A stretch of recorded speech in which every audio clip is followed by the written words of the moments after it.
Meloni সরকার এই গত June মাসে 12 তারিখে 12 জুন যে অভিবাসন নীতিতে যে পরিবর্তনটা নিয়ে আসলো, যে অবৈধ অভিবাসীদেরকে নিজ দেশে ব্যাক পাঠানো হবে।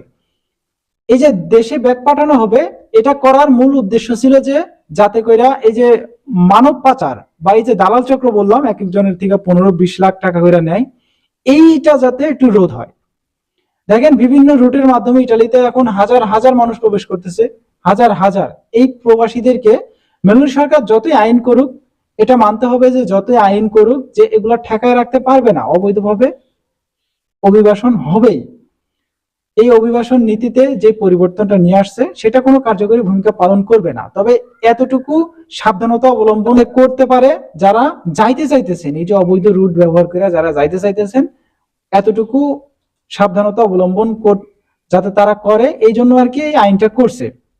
এখন বিষয় হচ্ছে, ইটালিতে গেলেই যে আপনি সেখানে সেটেল হইতে পারবেন, সেখানে কাজের যে মাধ্যমটা সেটা পাবেন, সেটাও কিন্তু এখন কনফার্ম না। দেখেন গতকাল যেই পার্লামেন্টে বক্তব্যটা রাখলো মেলোনি সরকার, যে এই বর্তমানে এই দালাল চক্রের কারণেই সে আইনগুলা করছে যাতে অবৈধভাবে কেউ না যায়। যে আপনাদের প্রশ্ন থাকতে পারে যে যদি আমরা বৈধভাবেই যাওয়ার যে প্রসেসিংটা করি, তাহলে আমাদেরকে ভিসা কেন দেয় না? ওকে, ভিসা দিবে কিভাবে ভাই? আপনি যেই মাধ্যম দিয়ে অ্যাপ্লাইটা করাইতেছেন, যে মাধ্যম আপনার নুল্লাস্তাটা বের করতেছে, সেটা তো অরিজিনাল নুল্লাস্তা বের করতেছে না।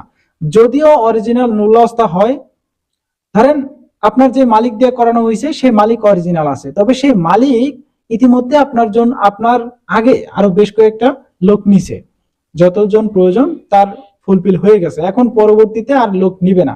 তো যতই আপনার অরিজিনাল হোক, নুল্লাস্তা অরিজিনাল হোক, মালিক সব ডকুমেন্ট ওকে আছে, কিন্তু পরবর্তীতেও কিন্তু এই লোক যদি না নেয়, তাহলে আপনাকে অবশ্যই রিজেক্ট করে দিবে। আপনার তো প্রয়োজন নাই, নেওয়ার কোনো প্রয়োজন নাই।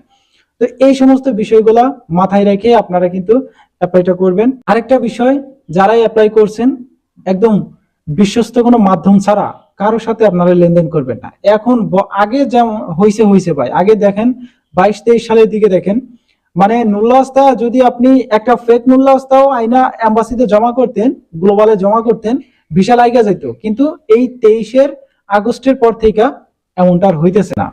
লিগাল ডকুমেন্ট গ্লোবালে জমা আছে অনেকের, সেগুলোও কিন্তু রিজেক্ট করে দিতেছে।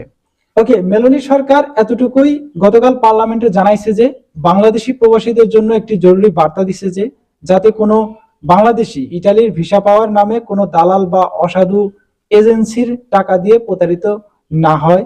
মনে রাখবেন, ইটালির কাজের ভিসা কেনাবেচা সম্পূর্ণ অবৈধ ও আইনত দণ্ডনীয়। তবে টাকা পয়সা যেহেতু লাগে, এটা মানতে হবে। তবে এটা একটা বিশ্বস্ত মাধ্যম বা আপন কেউ যদি থাকে ইটালিতে, তাহলে আপনারা অ্যাপ্লাইটা করবেন। আবার সামনে একটা 27 সালে ক্লিক ডে হয়তো বা রাখবে, বা এই 26 সালের ডিসেম্বরেও একটা থাকতে পারে। যেহেতু জানুয়ারি আর ফেব্রুয়ারি মাসে হয়েছে, এবছর নাও হইতে পারে, আবার আগামী বছর মানে 27 সালের জানুয়ারি ফেব্রুয়ারি মাসে আবার একটা ক্লিক ডে থাকতে পারে। বাংলাদেশ এবং ইটালির দ্বিপাক্ষিক একটা চুক্তি হয়েছিল, সেখানে টোটালে 5 লক্ষেরও বেশি, প্রায় 5.5 লাখ লোক কিন্তু বাংলাদেশ আরো বেশ কয়েকটা কান্ট্রি মিলে নিবে। তো সেই চুক্তিতে ইউনূস সরকার, ওকে, অন্তর্বর্তীকালীন সরকার থাকাকালীন সেই চুক্তিটা হয়েছিল। আসিফ নজরুল থাকাকালীন এই বিষয়গুলো একটা চুক্তিবদ্ধ হয়ে গেছিল। তো সেই চুক্তিনামায় এখনো পর্যন্ত আছে যে বাংলাদেশ থেকে বৈধ উপায়ে লোক নিবে, সেই চুক্তিপত্র এখনো পর্যন্ত আছে। তো অবশ্যই এই বৈধ উপায়ে লোক নেওয়ার যে প্রসেসিংটা, সেটা যদি আপনারা অ্যাপ্লাই করতে চান, অবশ্যই কিছুটা দিন অপেক্ষা করতে হবে। কয়েক মাস পরে আবারও একটা নতুন ডিক্রিতে ফ্লোসি ঘোষণা করতে পারে। এই ছিল কিন্তু আমাদের কাছে আসা সর্বশেষ ইটালি থেকে মেলোনি সরকারের যে সর্বশেষ গুরুত্বপূর্ণ একটা বার্তা। সেটা আপাতত আর কোনো প্রকার আপডেট নাই। এখন একটু আসা যাক ভিএফএস গ্লোবাল থেকে আজকে কেমন পরিমাণে পাসপোর্ট কালেকশন হয়েছে। আপনারা একটু স্ক্রিনে খেয়াল করেন, ঢাকা, চট্টগ্রাম এবং সিলেট, এটা কিন্তু সিলেটের একটা আপডেট, সিলেটের একটা পাসপোর্ট কালেকশন। আজকে বেশ ভালো পরিমাণে ঢাকায়, চট্টগ্রামে, সিলেটে 3টা ভিএফএসে বেশ ভালো পরিমাণে একটা কালেকশনের সংখ্যা দেখা গেছে। এর ভিতরে দেখেন, আমি একটু কয়েকটা ডেট আমি পাইছি। এর ভিতরে 2026 সালের ভিসা জমা দেওয়া ছিল, 2026 সালের এটা ওয়ার্ক ভিসা, এটা ছিল আপনার সিলেটে 2026 সালের 3 মে 2026, 3 মে মানে এই যে গত মে মাসে, মে জুন জুলাই, এটা জুলাই মাস, মে জুন জুলাই, এটা 2026 সালের নতুন ফ্লোসিতে এগ্রিকালচার কোটায় জমা দেওয়া ছিল। এই পাসপোর্টটা আজকে 28 তারিখ, 28 জুলাই, মে মাসের 3 তারিখে জমা করছে 26 সালের। আর এই 28 তারিখ, আজকে 28 তারিখে কালেকশন করে সে কিন্তু ভিসাটা হাতে পাইছে।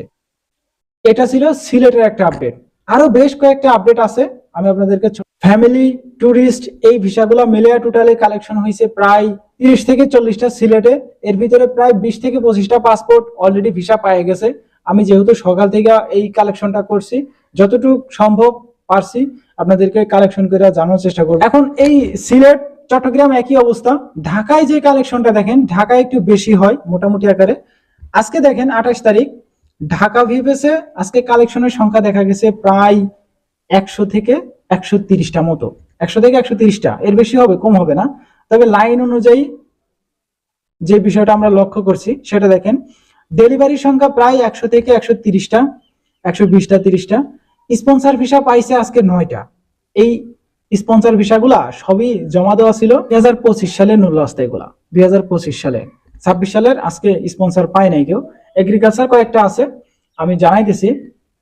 ফ্যামিলি ভিসা কালেকশন হয়েছে প্রায় 40টা আজকে ঢাকায়, 40টা পাসপোর্ট ফ্যামিলি ভিসা। এর ভিতরে আপনার 35টা পাসপোর্ট অলরেডি হাতে পায়ে গেছে, আরো বেশ কয়েকজন আছে লাইনে। এগুলো হয়তো বা আসবে, আসার পরে আমরা কমিউনিটিতে পোস্ট করব। যেহেতু আপনারা রাত্রেবেলা ভিডিও দেখতেছেন, আমি জানি না কখন দেখতেছেন। এগ্রিকালচার আজকে 7টা কালেকশন হয়েছে, 7টাই ভিসা। 25 সালের 3টা, আর 4টা পাসপোর্ট ছিল 2026 সালের নতুন জমা করা। নতুন এরা এই মে জুন মাসের দিকে নুরলাস্তে হাতে পাইছে, এই জুলাই মাসে আইসে আপনার জমা করার পরে এই ভিসা আজকে পাই গেছে। টুরিস্ট ভিসা পাইছে 9টা, স্টুডেন্ট ভিসা আজকে 3টা। রিজেক্টের সংখ্যা দেখা গেছে প্রায় 40 থেকে 45টা পাসপোর্ট রিজেক্ট। তবে মোটামুটি আকারে আজকে যারাই কালেকশন করছে ঢাকা, চট্টগ্রাম, এটা কিন্তু ঢাকা, এই যে নাফি টাওয়ার আপনারা দেখতে পাচ্ছেন, এটা নাফি টাওয়ারে যারাই কালেকশন করছে মোটামুটি আকারে ঢাকা, চট্টগ্রাম এবং সিলেট থেকে বেশ ভালো পরিমাণে কালেকশনের সংখ্যাটা দেখা গেছে। আগামীকাল অবশ্যই দেখা হবে একটা নতুন কালেকশন আপডেটে। আজকের ভিডিওটা এমনিতে অনেক লং হয়ে গেছে, আর বেশি বড় করবো না। দেখা হচ্ছে নেক্সট একটা ছোটখাটো ইনফরমেশন ভিডিওতে। ততক্ষণ পর্যন্ত আপনারা সুস্থ থাকবেন, ভালো থাকবেন। Zahid Majumdar, Italy news, Majumdar from Europe, Majumdar from Italy, এই 3টে ইউটিউব চ্যানেলের পাশেই থাকবেন। আল্লাহ হাফেজ।